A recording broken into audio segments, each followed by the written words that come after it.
这馅饼真的是香迷糊了。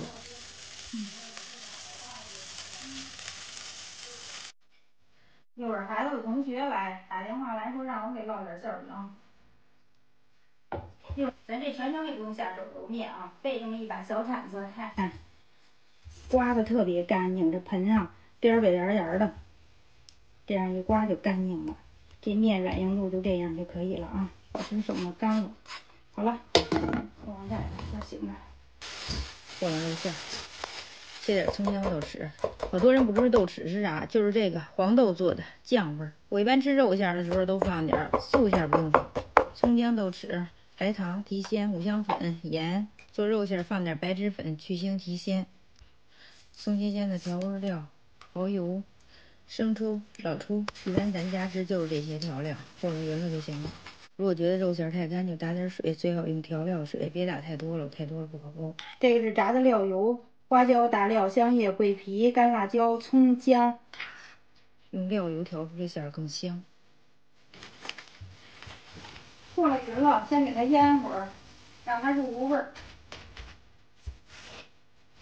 再切2颗大葱，葱切好了放一边，先别和肉和上一块儿了，做的时候再和了。孩子们回来了，开始做。看这面啊，这面就这么软，多软。醒好的面，不管它光滑不光滑，就不要再揉了，一揉它起筋，起筋它一擀就回缩。和了馅儿了，哎，往这葱上倒点香油，这回再和上馅。看看咱自己家吃的就是实肉，皮包馅大，包了这么多的馅儿。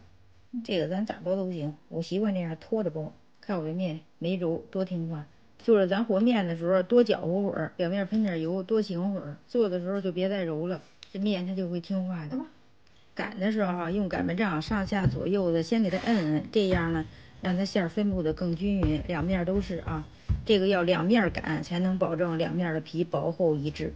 饼铛要提前烧上啊，饼铛下边还是放了一圈导火板，看我始终用这样的火，烙到底面定型，上面变色，喷点油翻面。我这差不多全程都用这样的火烙，翻2次面就熟了。不，这馅饼看着就特别有食欲，哎呀，还爆汁儿的呢。切一下可以吃，看这皮，两面一样薄。上次还是那年吃的呢，是吧？对，还是中秋节。对。带走好多月饼，特别好吃。这次又吃到了。